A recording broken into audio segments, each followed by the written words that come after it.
Folks, this man likely does not need an introduction. He is someone I have followed and known for years. He has done many, many big things. We, of course, are talking about Jamil Damji. How you doing, Jamil? Really good, Michael. How are you, brother? I'm doing well, man. It's been fun to watch you grow, do lots of big things. It's really been fun to watch your health journey. I don't know if folks have realized what are you down, like 50 pounds or something? 80. Hey. Yeah, I blew up, dude. I went to 240 pounds. You know, the funniest thing about it is that I was working out 7 days a week. And you would have never been able to tell that by the way that I appeared because I was huge, right? And I was, really hard, big belly. And, I'm always talking about chicken wings and all the things. So I'm just playing it, leaning into this, like, Yeah. fat narrative.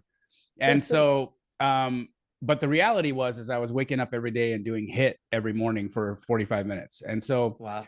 I went to the doctor and I said, I don't know what's happening because I'm not eating a ton of food.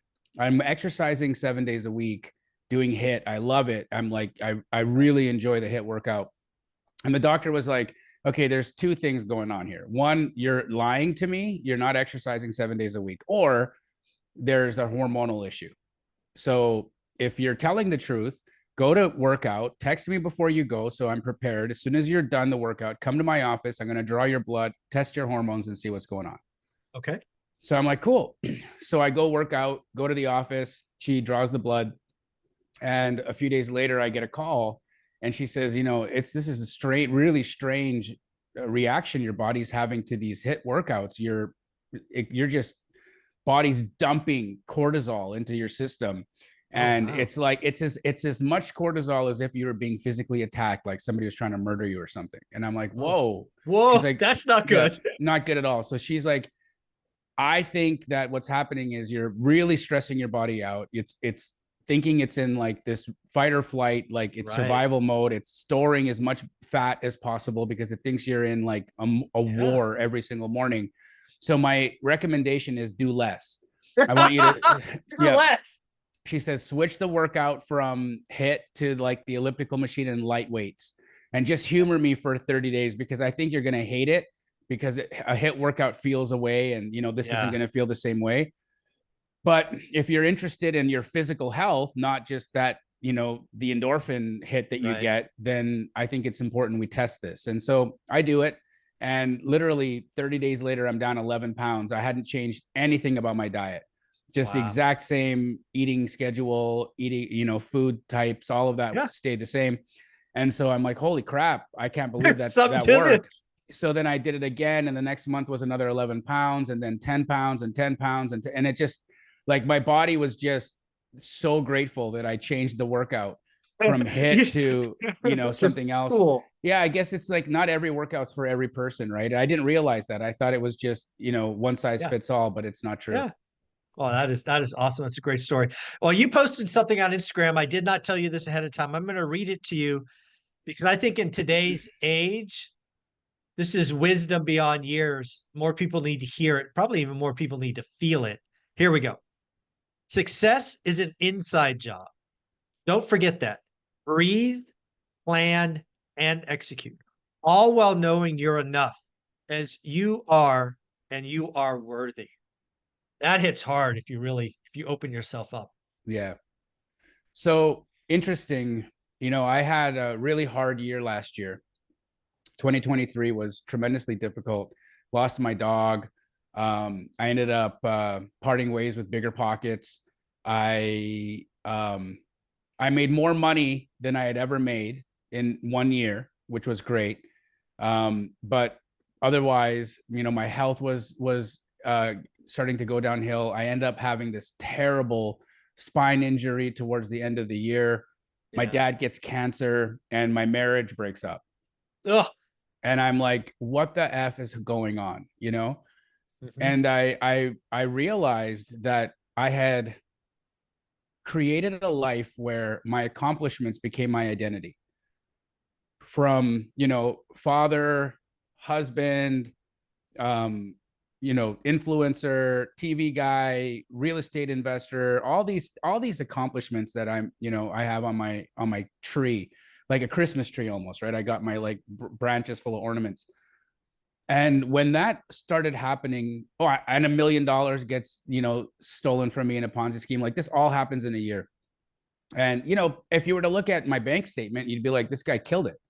Mm. But I was miserable, right? I had lost everything that meant something to me.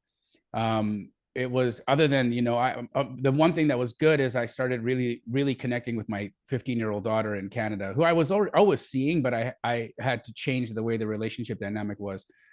And so anyhow, I'm in this spot, and all my accomplishments seem to be worthless to me, right? I'm like, I don't care about the money in the bank. I don't care about the deals that I've done. I don't care about the show. I don't care about any of this. None of this freaking matters, man. All my dreams came true, and none of it was it. Mm. And that's when I had the real, come to Jesus moment, where I thought, what am I doing? What's this all for? And I didn't feel successful, even though by the definition of success, I was. And that was a real eye opener for me. I had to reevaluate everything that meant things to me in my world. And so I started taking inventory. And the first thing I did was, you talk to a lot of new real estate investors who are, starting to get success, and you typically ask them, what's your why, or why do you do it? Or they share with you their why, right? And it's always the same thing. My family, my family, my family. It's like a broken record answer. And, I was the same way. I'd say the same thing, my family. And then I look at my calendar, and it's like, well, where's your family, bro? Because Yeah. you're in every city. And this is something my kid said to me that really shook me, because she lives in Canada, and I'd see her like 5-6 times a year. I'd get her for the entire summer. I'd have her on her birthday. I'd have her after Christmas. I'd have her for spring break. But I was always like trying to do the fun dad thing, right? Because I wasn't with her all the time. For me, I felt like, okay, I'm going to pack as many things as we can pack into this time that we're together. And I'm going to exhaust yourself, and I'm going to exhaust myself, and we're just going to have lots of fun. Right. And totally unrealistic expectation of what it's like to be around dad, or what my life is like or whatnot. And so anyhow, we didn't let my kid do social media until just recently. And so she finally gets on Instagram, and I ask, what do you think of dad's life? You see me post, and now you see I'm all over the place. Like, what do you think? And she's like, well, I think it's interesting that you find yourself in so many cities, but you're never here. Oh, Yeah. And I was like, got it. And ouch. it was a real eye opener for me, because I thought, man, I got it wrong. If you want to see your value system, you look at your calendar, look at what you do every single day, look at your habits, your behaviors, and that'll tell you your why. Whether or not you BS yourself as to like you have this high ideal or whatnot. Let's be honest, right? And so I had to shake everything up, man. I had to take a look at where I was going, why I was going. Why am I talking on this stage? Why am I here? Why am I there? Why am I not, with my kid more? So I made a commitment. I made a decision that I got a house down the street from my daughter's mom's place, and I go every month. I fly up to Canada every single month, and I spend an entire week there, where I just do regular stuff, right? I take her to school, I pick her up from school, we do homework. It's boring. It's just real life, but it's what we need. And it gives her an expectation of what it's like to be around me for real. And it gives me an understanding of what she's growing into for real, and I'm actually there present now. And, I'm also seeing that internally, when we have these belief systems and these thoughts and these ways of being, it's like this pattern that we emit, this frequency that we're emitting all the time. And the patterns and the frequencies that we're constantly emitting is what's being communicated to the outside world. And then the outside world is reflecting back to us experiences that match the vibration and the patterns that we're emitting on a day-to-day basis. And so when I see all the things that were going on in the year, right, from the health crisis to the dog, and how I took that to my father, and how I took that to, the marriage falling apart, and all of these things that were coming together, I'm like, I am calling into my life everything that I'm experiencing right now. And I have to make a big change if I want things to be different. Well, And there's so, so much, yeah, yeah, there's so much in that because again, I would ask folks, I mean, you live your life out loud. You're not hard to find, right? right, Um, I think of a lot of people would go back and look at your last year online. They would know next to none of that. right. And the reason I wanted to have this conversation, and I hope we were going to go here, is social media is not real. Oh, it's a highlight reel, dude. It's probably even a fake highlight reel for a Yeah, lot of people, yeah, like make believe, right, right? right. And I think there's one piece that I just want to hit again. Like you, I don't know. It's probably 95% of the people I talk to, like, why do you want to do this real estate thing? It's like you said, it's a broken record. It's always family. And you're right. You want to show me? Show me your calendar. I think that is, I mean, everybody look at your calendar for the last month. Look at your calendar for the next month. Does your family stand out? Most of you, the answer is no. And it's Right. sad. It is. And you know, it's just that I'm a real dude, right? And I wear my heart on my sleeve. And yes, you see the highlight reel of my life, and it can look fun, right? Like, I'm here in this town, I'm in this town. A lot of it is like I'm not gonna sit here and say I'm Oh, of miserable course. and I'm not enjoying the opportunities and all of the wonderful connections that I get to make with people and changing lives and all the stuff there that's fulfilling. It's great. And I'm not poo-pooing any of that. Mhm. The reality is, though, is that there are hard days, there are dark days, there are emotional valleys that we walk through that don't make it onto the post feed, right? Because it's really difficult to um first I have to be respectful to the people that are in my world, and I'm not trying to put my wife on blast and put our business out into the world for everybody to go and cast judgment or create narratives, because she's the most incredible human being I know, right? She's, even though we're not together, I madly love this woman. She's incredible. She's an incredible woman, right? And so she's not the problem. And it's how I'm living, right? It's the schedule I keep, it's the presence that I bring to the dinner table, it's how I showed up. And so uh for me it was a stark opportunity. It was a stark reminder I was falling short, and it was an Right. opportunity for me to address all of that. And so this year has been a transformative year for me because I finally getting to know who I am, uh, Mm, with the things that I value, and I'm changing my beliefs and I'm changing my values so that they're reflected in my day to day schedule, and that means I'm doing less, and it might mean that I make less, and it might mean that I'm seen less, but who gives a crap? I'm 45 years old. I'm rich. I've got all the things that I could possibly want in my life right now already. And I don't want to lose that. I don't want to right. lose the connection to my kid. I don't want to lose the friendship with my wife, or soon to be ex-wife. I don't want to lose the friendship that I have with the daughter that we raised together. I don't want to lose the connections that I have with the humans that I adore. Yeah. And so I'm just taking inventory of that. And I do know that to feel successful, it doesn't matter how many zeros you have in your bank account, even if it's zero, right?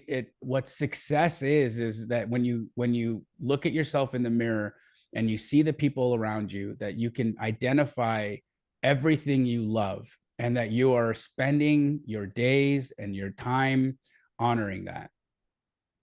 Yeah, there's one thing that I personally have had struggle with the last couple of years, and this was really watching guys like you or Pace or Ryan Pineda, even Grant, others out there. And you get to some point on this hill of financial freedom, like where money's not the problem anymore. You've got the bills paid plus some.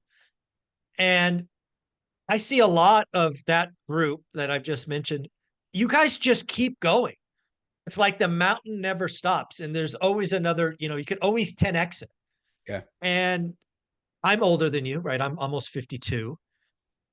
It's funny because I chose to sit down at 45, right? Just sit down and then just spend my time kind of pulling people up that chose to get up. I didn't have that desire to just keep running up, to keep running up.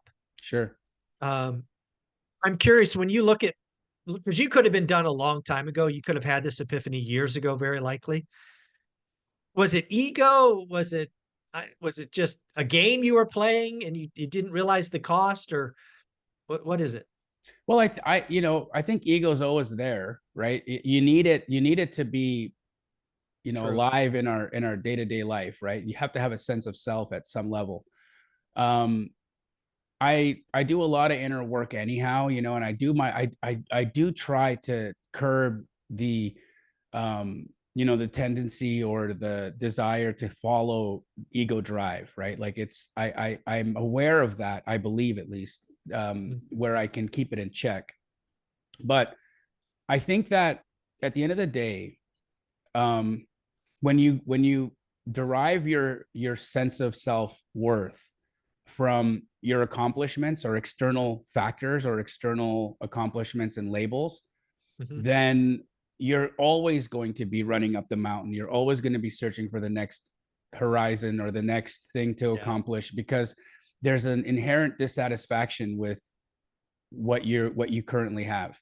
Mm. And it's a human condition, right? You if you ask anybody who's getting some success, if their 3 year ago self would be grateful for what they have now, or would they be surprised for where they've gone, every time you'll hear the same answer: oh my goodness, I never could have believed or imagined that I could get to where I am right now.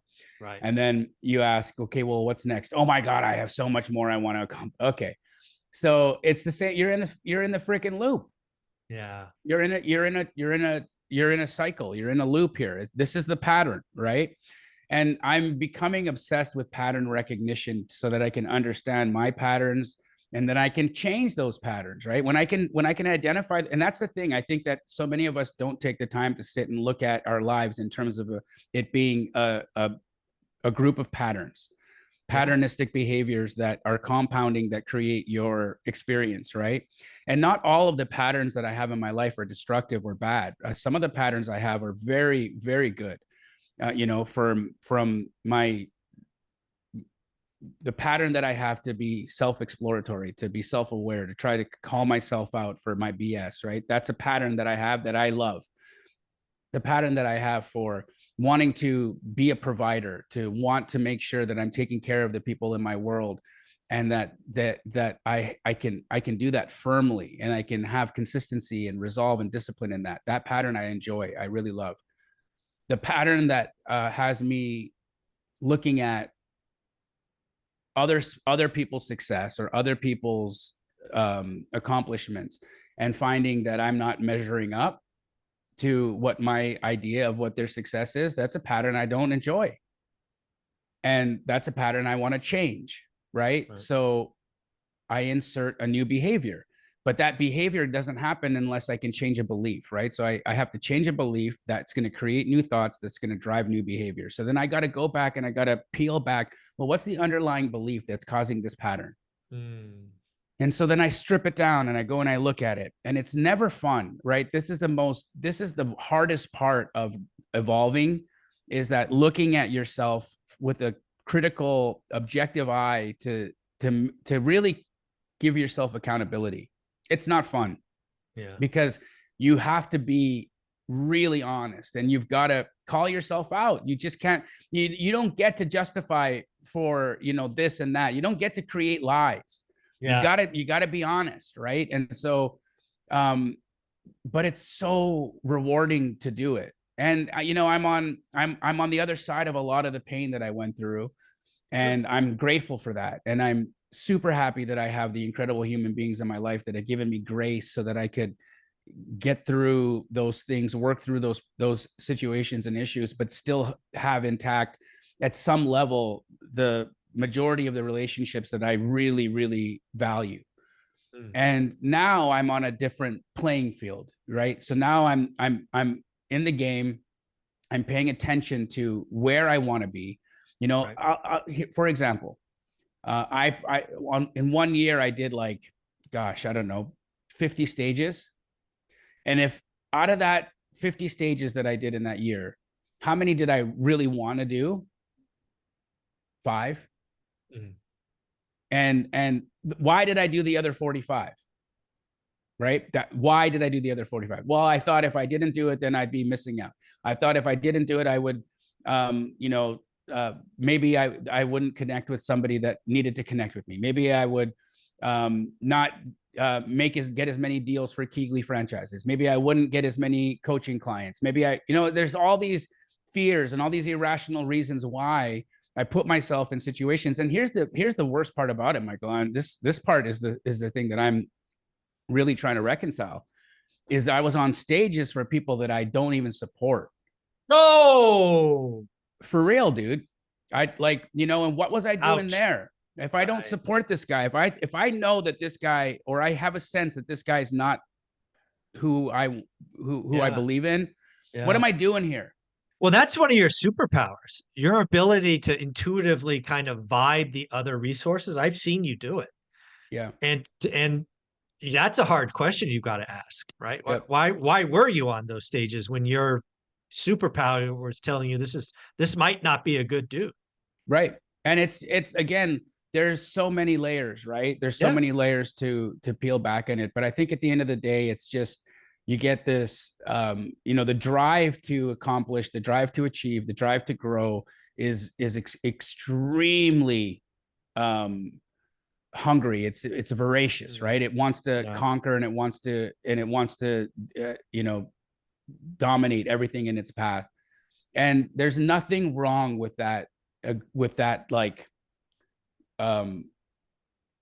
drive to want to grow and evolve and do more. That I'm not saying that that's negative, but it's got to be balanced. It's got to have it's opposing force that gives you the opportunity to sit in discernment to say, no, I'm going to pass this one off. And so I'm just reevaluating, and that's why you'll see me less, you'll hear me less, and that's okay. Because of the places that I am at now, that, well, I can trust where this guy's standing, because he must really want to be here, because he wouldn't be here if he didn't want to be here. No, exactly. Or believe in this person. I want to go to in your final thought. I actually want to go to the first line. In this one, I've read this, I don't know, a dozen times. I want you to explain what you mean by this. And it simply is, success is an inside job. What does that mean to you, Jamil? You have to be somebody different inside. You've got to gain success internally if you want to achieve it for real in your life. And I'm not talking about the labels of success. I'm not talking about the house size. I'm not talking about the car type. I'm not talking about the beauty of the man or the woman that's on your arm. I'm not talking about the shallow versions of what we think society tells us success is. Success is going to sleep at night in the arms of somebody that you love. Success is being able to have connection with your children, and when they look at you, see somebody that they're immensely proud of. Success is having the health to enjoy a walk outside and to be in awe of the majesty of this planet and all of the beauty that God has given us to enjoy here. Success is having friends that will lay down in traffic for you because they believe in you so much, and they couldn't imagine a world where you weren't around. Success is really how you accept and love yourself. And if you can't find that, then it doesn't matter how many cars you have, how many homes you have, how many friends you have, how many followers you have. It's going to be so hollow.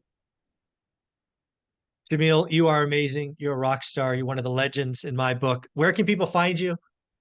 I'm on Instagram at jdamji. My YouTube channel is youtube.com/JamilDamji. And actually every Sunday I'm on this journey of self-realization and really stepping into the authentic version of Jamil Damji. And I'm spending an immense amount of time researching and developing techniques and tools to help me uncover that. So every Sunday at 1:00 Pacific, I talk about a topic that I'm working on for the week. And I'd Nice. love if you guys have a desire to learn about what the journey inside looks like for a guy who seemingly has it all, but still wants to really understand why I'm here, then join me on those because they're a lot of fun. Just so I'm clear, that's 1 o'clock Pacific, Correct. Sundays on YouTube. You go live. Yes, sir. Oh, Jameel live. Guys, you got to check him out. Sundays, 1 p.m. Do me a favor, subscribe to his channel, send him a note that say you saw him at one rental at a time. Jameel, I love you, man. Just keep being you. Love you back, Michael. Thank Thank you. you.